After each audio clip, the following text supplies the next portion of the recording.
I was just waiting for the YouTube image to load so I could mute it and we didn't get an echo. But hi, everyone. Hello, marketing people, and welcome to the webinar. Go ahead and introduce yourselves in the chat, whether you're tuning in on YouTube or Facebook. We want to hear from you, who you are, where you're located, and what agency you're with while I go ahead and finish up the intro here. So thank you so much for joining me on this Thursday. I'm Diana Richardson, one of the community managers here at Semrush. And my background in marketing was all about the agency life. So I am really I'm just so thrilled to be here with you today to talk about how to make the most of your agency life. So today's topic is the power of a CRM for small agencies. And I know CRM isn't really the hottest or coolest or sexiest of topics, but we're going to find some really amazing nuggets today. And I wanted to ask you all too, after you've done your introductions, are you using a CRM? Maybe you're a freelancer or you're on your own or you are at an agency. Are you using a customer relationship manager? And does it connect to anything else at your agency, like your reporting, your to-do list, etc.? Go ahead and send your answers in the chat. So, well, listening to me talk on and on about CRMs would be so completely boring. So it's a good thing I have an amazing guest for you today. While you're answering the question, I want to tell you about our guest, John Jantz. He is a marketing consultant, a speaker, and author of 4 books, including Duct Tape Marketing, The Referral Engine, The Self-Reliant Entrepreneur, and most recently, The Ultimate Marketing Engine. He's also the founder of the Duct Tape Marketing Consultant Network, which trains and licenses independent consultants and agencies to use the duct tape methodology. So it's no wonder he was such an absolute perfect fit for today's topic. So everyone, please welcome John to the webinar. Hi. Hey, thanks, Diana. I must say, I take exception to your initial comments. I think CRMs are very sexy. So there. Oh, good. Okay, great. When I hear CRM, I just think, ooh la la, But how are you doing today? I am doing well. Thanks for having me. I'm really looking forward to having a dialogue with the folks that have tuned in today. Yeah, me too. And as I was tweeting this webinar this morning on social media, I referenced our brief little conversation yesterday and how right out of the gate you had an amazing quote yesterday that you have to say today. So I can't wait to get into it. Well, let's just hope I can remember what that was. Okay, so let's see. We've got some people tuning in from Jupiter. Fabulous. Please let me know what the weather is like from my favorite planet. And Chattanooga, we've got someone from Minneapolis and the Green Bay, Wisconsin area. And and someone using HubSpot. So I did ask earlier if people were using their CRM. HubSpot, very common tool, very robust CRM, absolutely. And another Chattanooga. We've got someone from Virginia. I'm also from Virginia, but I live in Texas, just like Presley Design Studios. So yay! Hey, hey, Samantha from Virginia. Yes, I used to be a Virginian myself. So very cool. Thank you guys so much for tuning in. You will have a chance to ask John your questions. So keep them here going into the live chat. Again, whether you're tuning in on Facebook or YouTube, because I can see them and I can put them on the screen, and we'll have time with John afterwards to go through that. So we're going to go ahead and get started. We've got a lot of people tuned in, and I know John's full of great advice. So let's get right into it. And John, I want to start by asking you, what is your definition of a CRM? Sexy or not? So the letters stand for, I think, as you said earlier, customer relationship management. So that suggests some things about what it I think you want to put me on, don't you? There we go. That suggests some things about what it should stand for. But let's get to the technology. Essentially, it is a relational database. I won't go much more techie than that. But if you can imagine the spreadsheet that has all of your customers, the spreadsheet that has all of your products, the spreadsheet that has all of the orders that have come in over the year, and having those things all relate to each other, talk to each other, so that you can store and have information on every person that's in your universe. And actually, it's called customer relationship, but certainly a lot of people use it for prospects and for leads as well, to nurture them, to turn them into customers. However, I think we can get really hung up on the technology. And I mean, if we wanted to do a whole show on just all the various, comparing the various CRM systems to each other, I think we'd find they have a lot of technological similarities. But what I like to tell people first and foremost is that CRM is really a point of view. Building a customer relationship is really more of a point of view that involves culture, that involves certainly your content that you produce. It really involves all of your marketing that you're doing. So to really effectively use a CRM tool, you have to first adopt a point of view about how you're going to use it, about how that it's actually a tool to guide the customer journey. If you do that, most tools will work or most tools will fail, based on your ability to adopt that. I think if all you're going to use it for is a way to monitor transactions, probably any tool will work to do that, but it won't give you the true depth of what a CRM can do. I like to tell people that at its loftiest, the CRM is actually more of a tool, less about transactions and more about transformation, that you can actually use it as a tool to not only guide the customer journey, but help your customer go from where they are to where they want to be. And it really just becomes a monitoring tool to meet them where they are at any given moment in being a customer of yours. So hopefully that sheds some light without confusion. Yeah, I think that's great because and perfectly said around today's topic around, we're going to talk about how we can get more out of a CRM than just, keeping your clients or prospects details organized. So, and you touched on a little bit of this in that definition, but in general, what are some of the benefits, maybe expected benefits or surprise benefits of a CRM for an agency specifically? Well, I think one of the first benefits is that, when you're talking to a customer, you've got one point of view. I mean, anybody who's talking to a customer hopefully has access to kind of one version of truth of, here's everything we've done. Here's everything somebody's bought from us. Here's all the content they've consumed. I mean, it really just gives you a record of your relationship that you have with that customer. And the beauty of having it in one place instead of, scattered all over the agency is that, let's say that customer calls up, or let's say somebody new in your organization is working, and a new account manager is working with that customer. Theoretically, they're going to have a snapshot of the history of all of your interactions with that customer if properly using the CRM. I think that's probably the most practical use that there is.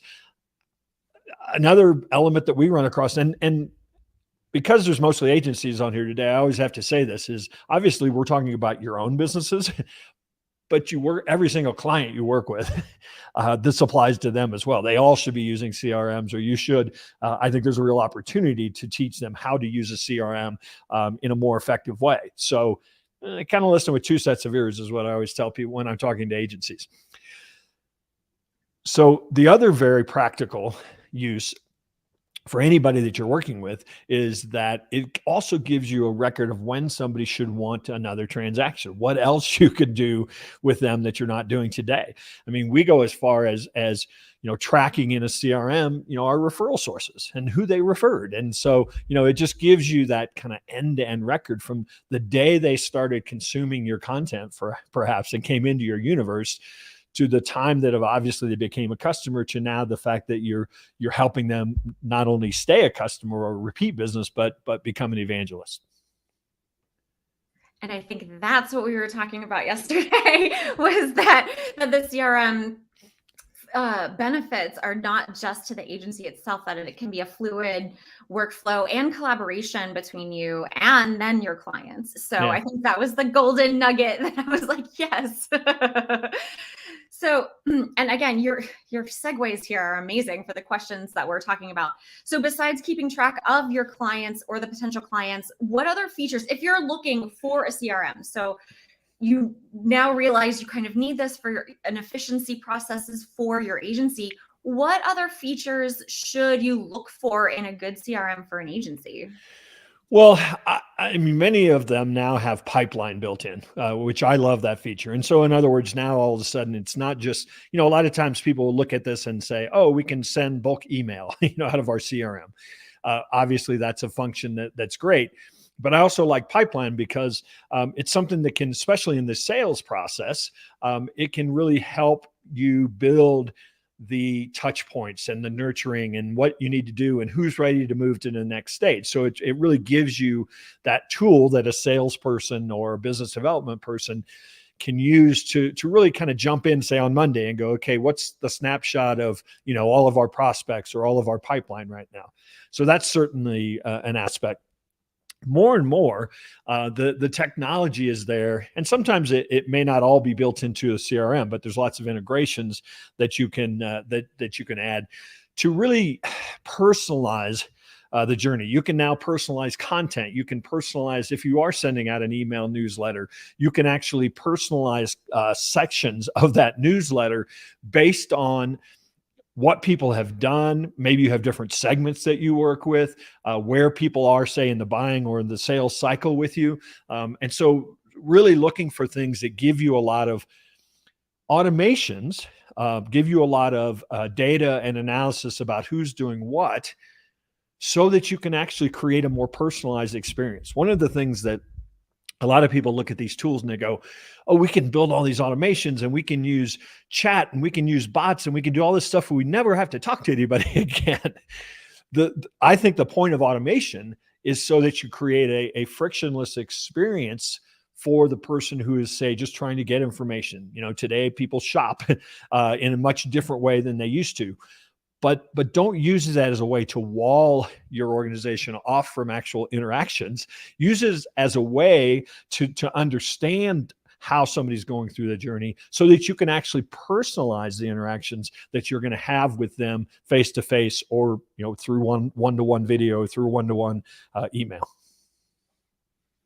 And now that we're in such a personalization phase of marketing, that's really important. And then I want to say, yesterday we talked a little bit about like customer journey mapping too, and how that the CRM could really help personalize your internal process through that journey, but make the content that you send out to those so much more efficient and relevant, which enhances your relationship, which enhances customer loyalty and their chance of referring you to somebody new, and all sorts of, side benefits like that. So some really great points. And then because you're touching on automation too, so what are some of the ways that having a robust CRM can actually help boost productivity outside of the automation piece? What are some of the other ways that productivity can be better and stronger and more personalized? Yeah.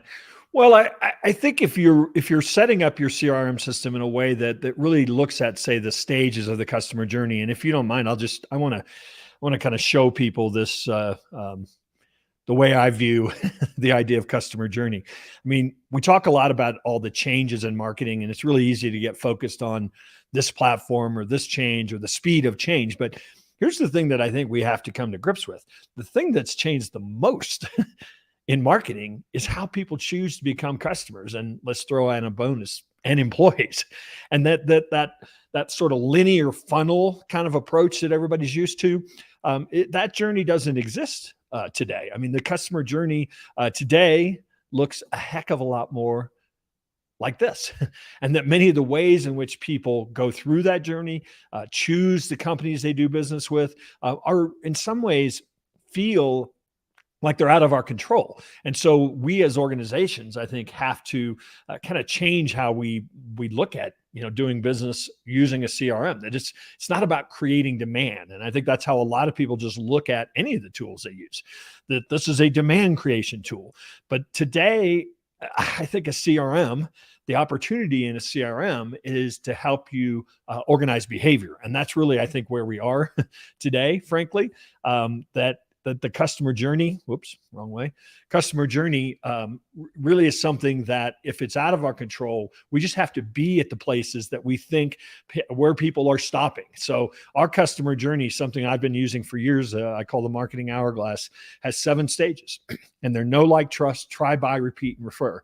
And just to give you a little context, I believe that these are behaviors that people want to participate in with the companies that they do business with. I mean, we want to know who can solve our problem.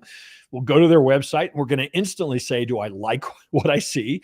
Does the site load quickly? I mean, or do they seem to have do they seem to be talking about the problem that I have? I'm going to look around then and say, before I spend any time, going very deep, are there testimonials? Do they prove that they can solve, my problem? I don't know about you, but I love it when I have the ability to try what it might be like to work with a company. And believe me, filling out a form, calling your business, I mean, these are tries. We may not say I'm going to try this business out, but I guarantee you that's what we're doing. It doesn't have to just be like a low-cost trial. And then certainly, most of us like to buy, I think, as a behavior, but we've all been let down. So what are we doing to make sure that experience stays just as high once somebody becomes a customer? And then, of course, the way to build momentum, you all know this, the way to scale your business is to retain your customers, to get repeat business with your customers. If I find a business that knocks it out of the park, that solves my problem, I'm not going to look around again every time I need that. I mean, that's a behavior we want to participate in if companies would let us. And then lastly, I think we're wired as human beings to talk about experiences that exceed our expectations, to talk about a great deal, a great service, a great experience that we got. Most companies are doing nothing to amplify their referability. But these are the greatest source of lead generation for many companies is happy customers. But what are we doing, intentionally to guide each of these stages? So that's kind of my soapbox speech, I guess, for setting up the customer journey. But when it comes to a CRM, now if we think about those stages, we can actually start thinking about where is somebody in that stage? What question do they have in that stage? Because I guarantee you they change, right? When we're trying to figure out what our problem even is or how to solve it or who can solve it, we have different questions and objectives than when we're trying to decide, are you the right one for us? Is this the right decision to purchase? So we have to set up our touch points, certainly, and our contacts, but based on where we believe people are in the customer journey. And then that goes for content. We use content, or we use those 7 stages of the customer journey to start thinking about what content somebody needs at each stage. And a lot of people stop at content when they think, oh, top of the funnel, I got a lead. That's what content's for. Some of the best uses of content, or at least of your precious content producing time, is to produce content once somebody becomes a customer. Teach them how to get better results. Teach them what to expect next. Communicate with them, through content that's going to make them believe that they made the right decision. Content for selling them more, for teaching them like what's next, what's the next stage, of the work that you could do for them. Content for your referral partners and strategic partners. I mean, these are, absolute. In fact, for many people, that's where you ought to be spending your time, is producing content in there. Now, we also use those 7 stages for analytics as well. I mean, there are KPIs at each of those stages. So, I mean, there's so many ways to apply this idea of the customer journey and to use your CRM as really the tool that measures it and keeps track of it. Well, and you got me thinking too about using it for audience segmentation, because you can not only what part of the funnel are they in, but where are they located geographically, and you can have geographically related content, or you can use the information of your client base to strengthen your own email marketing or your own PPC marketing or something to that, because you can use it for the audience segmentation benefits too. So that's a good point. Yeah, and I think most businesses have probably not just one exact ideal customer, right? We have different segments, different industries that we serve. So absolutely so. Have you ever asked somebody what is their ideal customer and they say everyone? All the time. Or anyone that we think will pay us within 90 days. They start narrowing that way. But no, you're absolutely right. I mean, that's core to, every one of our engagements. We have an agency as well. You talked about us, training agencies and collaborating with agencies, but, one of the very first things every organization we do work with, we put them through something called strategy first. And the goal of that engagement, or that part of the engagement, is to get them to narrow their focus to, maybe their top 20% of their customer base right now, because that's probably an ideal customer. And then certainly find a way to be able to communicate the value that top 20% gets. And it's never about what we sell. It's about the problem that we solve. Very cool. All right. So let's switch perspective a little bit on how is having a formal CRM, how is it able to strengthen your clients' marketing efforts? So you, the agency, you've just implemented a CRM. How can that make now your marketing campaigns and tactics better for your clients? I think there's two questions in there. The first part is, I think if you one of the things that we do is we've created something we call a customer success track. And Diana, thankfully mentioned my last book. It's outlined completely in there. But the idea is that most of our customers come to us at a certain stage. They all want customers, right? But they come to us typically in what we call foundational stage. There's just stuff we've got to fix before we can run ads or actually make the phone ring, right? You probably experience that same thing. Everybody comes to you saying, we want more leads or we want more customers, but there's stuff you have to do. They're in a certain stage, and you can't promise them more customers or more leads until you can fix some of the other things. So what we look at, as part of the CRM, or what we can put in the CRM, is where somebody is in the work, in the stages that we're going to accomplish for them. And so that it gives us the ability to show them an entire blueprint of where we're going and where they are today. And so, in terms of doing a better job with customers, we're looking at, like, here's what the next year looks like. And so it keeps us on track, delivering, the appropriate stage at the appropriate time, rather than just kind of thinking, okay, what should we do this quarter, to keep the retainer in place. We have a roadmap of where we're going. So that's in terms of the customer getting served better, in terms of the agency getting served better. That alone, is really one of the real values of the CRM.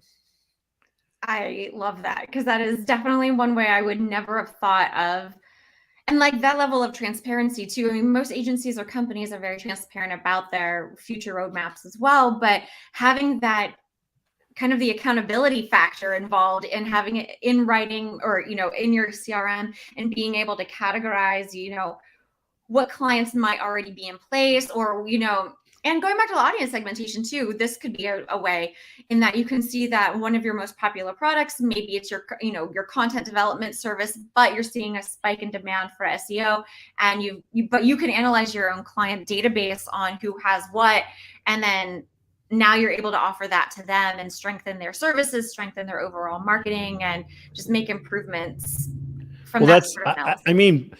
My belief is, our approach as an agency, we're not an SEO firm or a content firm or a web design firm. We're a true marketing agency that starts with strategy. And our approach is, we're going to be your marketing department in many cases with who we work with. And so I just believe we have to bring CRM to our customers, or at least the power of CRM to our customers. And, I think somebody was even asking if a CRM tool's overkill for a certain size. I don't think it is. I think if you have 5 customers, you're going to serve them better if you're keeping track of what they do. Plus, all the modern CRM tools really now are that's going to be your lead generating tool. That's going to be how you capture leads. That's, if you're going to do any kind of, email marketing today, first party data is where it's at. You've got to collect all that information of anybody that's interested in what you do. You're not, the days of being able to run ads and target the people you're after are getting slimmer and slimmer. And so, that's what we're telling people right now is if you're going to ultimately grow this thing, start it when you have 5 people or 5 customers, because it's a lot harder when you're a certain size business to go, oh, now we're going to change all of our processes and systems and plug this new thing in, right? So do it now. Most of the CRMs today, I mean, you don't have to go out and buy the $100,000 enterprise version. There's a lot of $29 a month CRMs, out there today that can do a very effective job and grow with you. And so I'm going to put you on the spot now. Have you ever used Semrush's CRM? I have not. As you know, we are a Semrush customer, Yeah. but we have been using. I have been using CRM since the 90s. Some of you might remember Goldmine or Act. Those were some of the first. You bought them in a box, and they came with When software came in a box. Yeah, and they came with a 400-page book and a shiny little disc that you stuck into a drive. Oh, no. I'm having Windows flashbacks. Exactly. So I haven't, but it's mainly because, one of the things is once you have a CRM set up and working, it's hard to change. And there might not be a great reason to, because of the cost to switch. Absolutely. Well, and the logistics, because you were just saying, it's hard to, why insert the software midway through your company and not at the beginning, because it's going to be so much harder to get all of that client information in a brand new system when it's already been established in your Google Sheets or whatever you've been doing, as opposed to right at the beginning and just nailing it down at the beginning. Absolutely. Yeah. I mean, how did we keep track of clients before they were CRMs? I guess Rolodexes. Yeah. Oh, I mean, I remember something akin to like a notebook, that I would write file folders. Again, I've been doing this for 30 years. I always love to scare people and tell them, back before we even had the internet. Yep. Can you imagine, like, how did you do marketing without the internet? I know.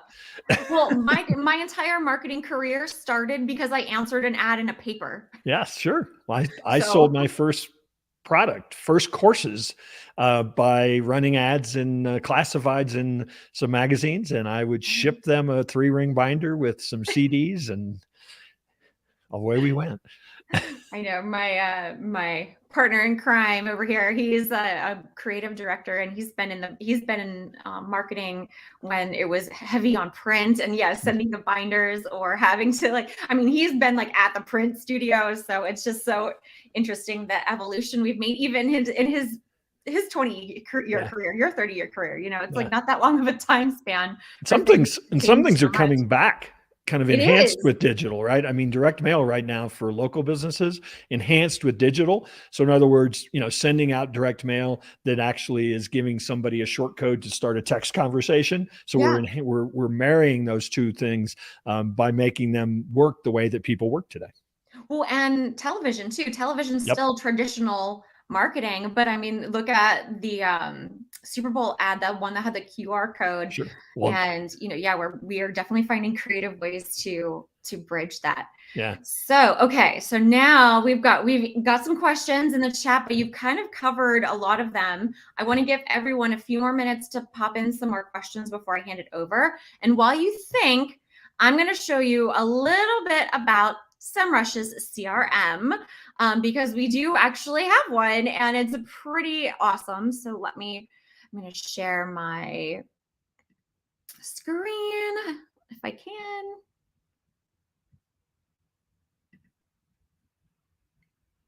Oh, it was a hidden option and I just didn't see it like a crazy person. Okay, so here in Semrush, we do have a CRM. You'll find it under the Agency Solutions tab here on the left. Here you're able to add your clients or prospects. It's super easy to do. You just click on the button, add all their details. You can absolutely qualify them in different ways to keep those segments and to keep that funnel going, as John has talked a lot about. We've also got some really cool features in other areas of the CRM, like you can keep track automatically, by the way, of a website's metadata. So their homepage title meta tag, if they're using MailChimp or other email clients, you can see that they've got the Twitter ads running. You'll also be able to see things like if they've got Google Analytics or GA4 on their site, if they have the Facebook pixel added to their site, all of that's populated automatically for you. You don't have to go code digging, which who loves to do that.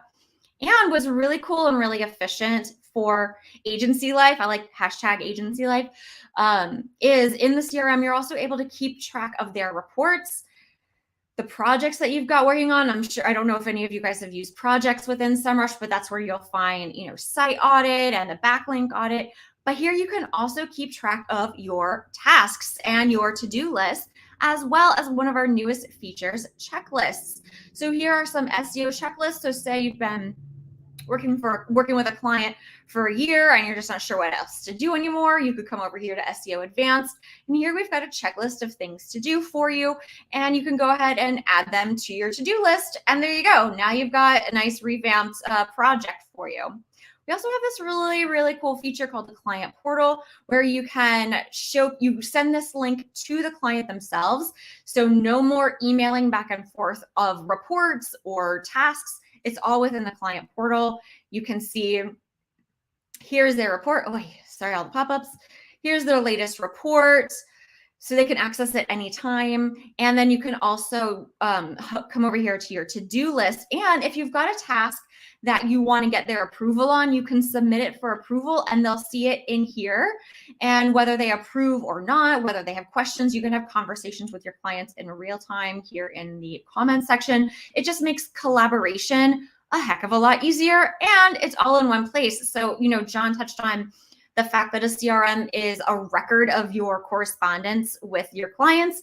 And if you're a person who manages a team who reaches out to clients, it also helps just keep those conversations all in one place. So that is the CRM feature in Semrush. Give it a whirl if you haven't already. So, well, I enjoyed seeing that. I had not seen that level of demos, so I think that's great. The functionality of having the client-facing account, I think is kind of cool. That's something that's pretty unique, I think. That's not a common feature in a lot of CRMs. Yeah, I remember in my agency days, which were not that long ago, just the back and forth with clients and then trying to keep those emails.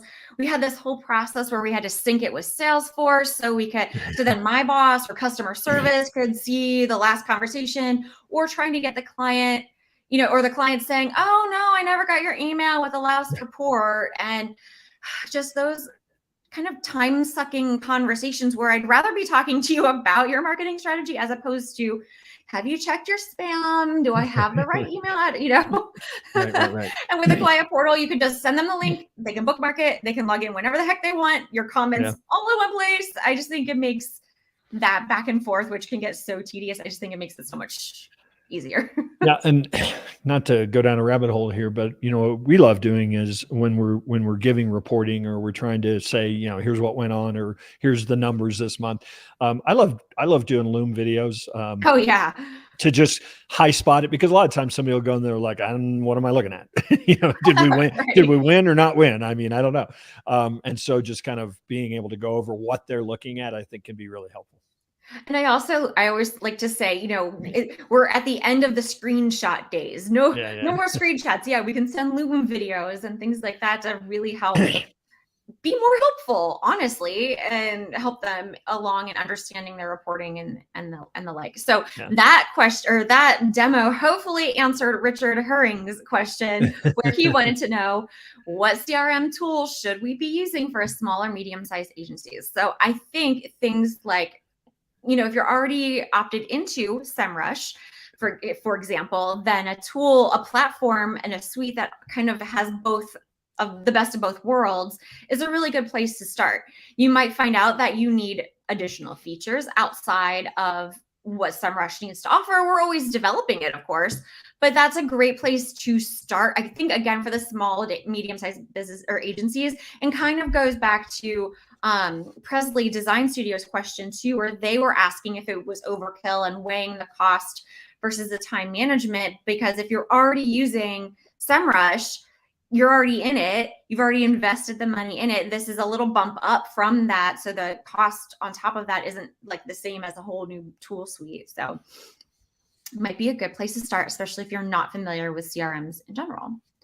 And I think that one of the dangers of not having a CRM is that you've got data in two places, three places, and if you have it in two places, one of them's wrong. So, Yes. you know, Right. I mean, that's a really good point. It also really does help streamline team collaboration, because if you have, say, your agency could even be broken up between the design team, the SEO team, the developer team, and all of those people could be working on the same account. So, and then if they all have different files, different email exchanges or something in their own personal locations, then things can get discombobulated. So yeah, and a CRM is a great team organizational feature as well. So many benefits. absolutely. Okay, so Lyft Healthcare had an interesting question. It's not totally related to CRM, but going to the customer journey part of the conversation. So have you seen any negative impact on the ability to track those behaviors? And because you mentioned first party data and the fact of this release, the iOS 14, which is the new Apple security level that is shielding us, as customers from, data scraping and our personal information being used for marketing purposes. So has that had a negative impact or maybe a positive impact? Well, and Google's going to pile on here pretty soon too. Well, so Google, sometimes I just forget that, because Google's always at the forefront of that thing. I remember when Google started encrypting the organic keywords, and everyone lost their minds. Right. And yeah, I think we get really spoiled as marketers, right? I mean, we had all that data from Google, and it's like, no, that belongs to us, right? And same with all the selects that you could have in Facebook ads and behaviors and all that kind of stuff. So I mean, we got really used to that and spoiled. It's kind of ironic though. Lyft Healthcare, I can buy a list. I can buy a mailing list of people who have certain health conditions and certain, I mean, there's like the outside of the digital world has not caught up yet. So, start taking advantage of that. Maybe the digital world is where we're really getting crazy and wonky about some of the things for privacy. But hey, outside of the digital world, it's still the Wild West in some ways. However, the idea of first party data, and all that really means is a fancy marketer term for that's data that you collected all on your own, that came to your website, gave you their email address. That's first party data, as opposed to third party data, which is information that, say, Facebook has on somebody that they're effectively selling you. And that's really that level of privacy or lack of privacy, depending upon how you look at that, is going away. And so the emphasis on us using tools like CRMs to capture that first party data, to segment and personalize the information that we are sharing, with the people, so that we can know as much about them as possible. Today, very, very common. You're probably starting to see this on more and more websites. When you arrive there and I don't know who you are, I'm going to start asking you questions like, how can I personalize this journey for you? What kind of content would be the most useful for you? Are you this, or this industry? Because I think that's really what smart marketers, I think, are realizing today, is that if we can't buy that information, the only way for us to create a good customer journey is for us to understand who the customer is.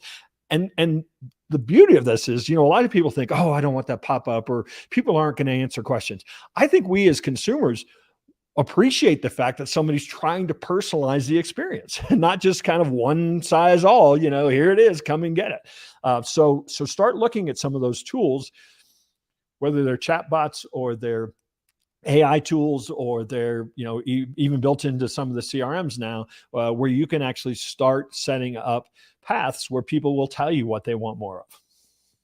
You made me think of something else. So I was just chatting with a marketing agency yesterday who talked about the limited amount of other data around their specific niche. So they do a lot with their own data. It's theirs, and they own it about their customers and what worked for them and their specifics, as opposed to so-and-so published, the latest retail trends. Well, that might not necessarily apply to this. It didn't actually apply to the business I was talking to yesterday. And so having that CRM with your data, like your actual efforts and what they have resulted in, and your customer base, is incredibly powerful, and you can use that for your own case studies, your own content from your agency level, and use that as truth as opposed to generalities. Well, and one of the things we've found is that when we've started setting up this kind of questioning people, is that there's a lot of people that, particularly our website, a lot of people that come to our website that were different than what we thought they were, and Yeah. so it's actually led us to produce some different content and also produce some different products that we were like, wow, we didn't realize how many people who were thinking about starting a consulting practice or an agency were coming to our website until we started asking them. And it's actually dictating a little bit of our direction in product development. I mean, it's just it's so fascinating to me that one little tool, this one addition to your tool stack or your day-to-day can actually impact so much more than, again, just keeping your clients' details organized Yep. and the functionality. Is there anything, if you're looking for a new CRM, so you say you don't have one, is there anything that is a red flag, something, a feature or something that you should avoid that would make a not good experience or kind of defeat the purpose of a CRM? I mean, cost and ease of use, are a couple pretty big considerations for smaller organizations. I mean, there are some CRMs that are very expensive and very complicated. And so you buy the tool and then you put it in the garage because you couldn't figure it out. So obviously that's a non-starter. So you want something that feels intuitive. You want something you can grow with. One of the things you want to look at is, I mean, let's say you show up on day one and you've got 100 records, but you plan on having 50,000. Well, factor that in because some of the CRMs actually charge, based on number of records or volume of emails sent. So you want to, make sure that you're looking at those considerations for future growth. The other thing that I would really look for is how, I don't want to say complex, but how personalized can you make some automation? So in other words, things like if somebody takes an action on your website, if somebody clicks in an email that you've sent, can you automatically start segmenting or branching, how you speak with them and how you contact them? That's not something that it's increasingly built into most CRMs, but it's not something that's in every CRM. So, count on looking at 4 or 5 and really evaluate the what the interface feels like in terms of getting it to work, and obviously read lots of reviews, do your research. Yeah, good point. So, all right, it's about that time to wrap it on up. Do you have any final thoughts, words of wisdom? Take Fridays off all summer. That's my Gonna parting parting words of wisdom. You're probably getting most of your work done in 3 or 4 hours a day. Most of your valuable work, the rest you're like frittering away worrying about what's on Facebook or something. So take Friday off. That's it. I'm gonna send that feedback up the ladder here at Semrush. I'm gonna say John says this. All right, well, that will do it for today. Thank you so much for all of you who attended. We had a really great turnout today and for the fabulous questions. I hope everyone watching the recording enjoyed it as well. And I hope you're definitely able to take something away from the conversation. So huge, huge round of applause for our lovely guest, John Dance, today and his time and wisdom. And where can people find out more about you, the duct tape marketing method, and your latest book? So pretty much, I mean, all my books are, wherever you buy books. If you want to see what we've been doing for the last 3 decades, it's pretty much at ducttapemarketing.com. That's DUCTTAPE marketing.com. I'll throw out one free thing. If you want to get a sense of how we think, I have a tool called, it's just marketingassessment.co, not the com, co, marketingassessment.co. Go take an assessment. It's a strategy assessment, so you can actually get a feel for how we think about strategy, and it's obviously free of charge. And yeah, I think you'll really enjoy the output that comes from answering 10 simple questions. I love that. There are 10 some more questions until they come back and tell you that your personality is crazy and you should go get therapy or something. So we are hosting these webinars, these Semrush webinars, on the last Thursday of each month. Through October of this year, and then we'll pick up again in 2023. So make sure you're following Semrush on all social media for webinar announcements, and we will see you next time. Thanks for being here. Bye, everybody.